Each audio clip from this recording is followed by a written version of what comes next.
And welcome back to the Sir Tom Broadbent Lounge, live from the county ground. Big day, joint venture completion. I have with me Swindon Town Chief Executive Rob Angus. Rob, what a day! Hi Joe, yeah, no, great day. Many years in the coming, but I think a historic and unique moment for our football club. You know, the ground being owned jointly by the football club and the supporters, with that being enabled by Nigel Eady, our super fan, and his trustees. Mm-hmm. So, I think it's an amazing day. It's a great legacy, and it's, you know, a really big foundation stone for the future of our football club. So, speaking on Nigel Eady, obviously we've had his trustees at the building today discussing, you know, memories of the man himself, the legacy that he's left.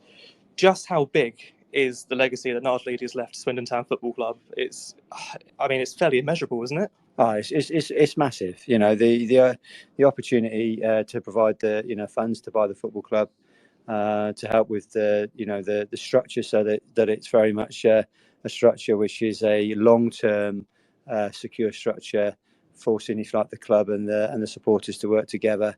It's a great legacy, and I think this is a game changer, once in a lifetime opportunity now for us to, working obviously closely with Clem and supporters as well, to look at the developments in and around the ground, to improve obviously the stadium, the supporters, but equally to drive revenue off the pitch for the first 65 days a year that can be invested back in the football club, which helps us, up the leagues where we belong. Yeah, absolutely. So, I mean, in terms of the redevelopment side of the county ground, do we have a rough timeline on when we'd like to start the redevelopment? Have we got plans in place for what we're going to be looking like? Yeah, so planning would need to start take place now. Really, we want to get this over the ground. I mean, Clem's got good ideas in his head, but we've got to plan carefully. We've got to consult with supporters, the local community, obviously. And look, this is going to be developments that last 30, 40 years in all reality. So we've got to make sure what we build, generates the right attraction, the right interest, and the right revenue off the pitch, as well as obviously on a match day. So we've got to take our time with it. Knowing Clem, and he is very much a man of action, we won't be taking that much time on it because he'll want to crack on. But it's really important we get the planning right and the consultation right.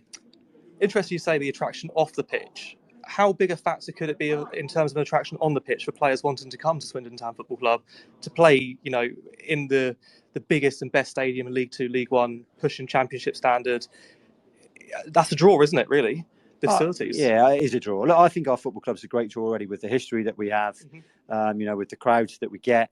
We've got to maintain those. That's massively important to us, and getting that support that we've had, that backing and that continuing, and people buying season tickets and going that what is the stadium now, and match day tickets. I think the crowd that we get, and we see improvements in the stadium, then I think that will be a draw for players that come down here. They see that this is a proper football club. Yeah. And with the improvements, they see that there's a plan here that we're going places. You've got to build strong foundations that you can build upon. This is a really big foundation stone in the future of our football club.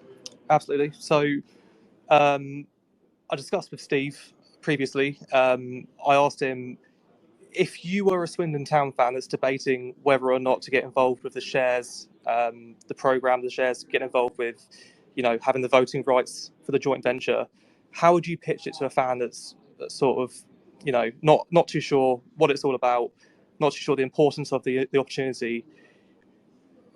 How would you sell it? Well, look, I think this is a unique, opportunity in football. I think where you've got a football club and its supporters owning the stadium together. I think in joining the trust and getting a share in the stadium, you get your voice heard. You feel very much part of it, and you can play a shape, in the future of the football club. The more supporters I think that join, the more that come through and add to the community fund as well. The more, if you like, in terms of the future development of the club. So I think it's really important, as our season tickets, your seat in your stadium.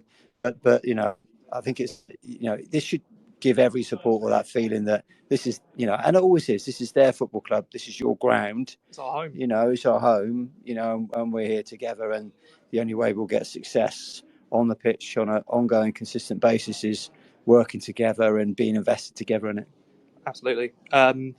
So Steve has obviously mentioned that this has been an 8-year battle, really. It's been a tough slog to get the deal done.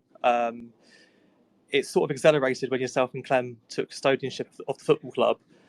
Coming into these roles and taking over at the football club, was this always something that was on your mind in terms of getting the county ground purchase completed alongside the supporters? I mean, how important was that for yourself and Clem to really attack front on when you started your roles here?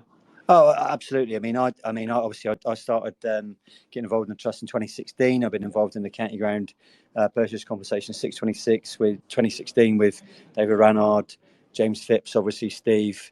I think James was instrumental in introducing us to Clem, and Clem was very brought about working very closely with the supporters and supporting the 50-50 ownership idea. Which was very much I think the right plans to enable that collaboration, and therefore obviously when Clem asked me the great privilege to be CEO of the football club, one of the things that we wanted to achieve is the finalisation of this agreement to buy the football club. Its ground with the supporters, in a unique 50-50 deal that just ensures collaboration for generations to come. Absolutely. I suppose one final thing I'd like to add, really. This is the start of a new era for Swindon Town. Obviously, we've got, as you mentioned, the redevelopment of the football club. We've got future stands. We've got future players out there. We've also got a host of legends in our past as a football club that have played at the county ground as is at the moment. We've got the Don Rogers stand. We've got the John Trollope Arkles. Have we got any idea or any plans to commemorate former players moving forward? Or Nigel Eady as well. What are the club's plans really to make sure that the history that we currently have at the county ground in its state now is remembered moving forward? It's really important that we do that. And obviously, as you say, with the Don Rogers nationwide stand, the John Trollope Arkles stand, the Lamberton Townend, Imagine Cruising sort of stand. We try and do that already. Obviously, got to recognise the amazing legacy in some way, in the best way possible. The amazing gift from Nigel Eady. I think we'll look very carefully and consult supporters on ideas of a museum as well as part of the development, which is an important element. So it's very much something that we'll consider and think about. But in all of this stuff, we've got to consult and work with supporters, and make sure we do this in a way that everybody's aligned to. Absolutely. I suppose that's the ending pitch, really, isn't it? Supporters that this is a new era. There are decisions to be made. Make sure you buy your shares and you can have your vote and get your say in a decision being made. Absolutely. That's right, Joe. Well summed up, mate. Fantastic. Thank you very much, Rob. Thank you.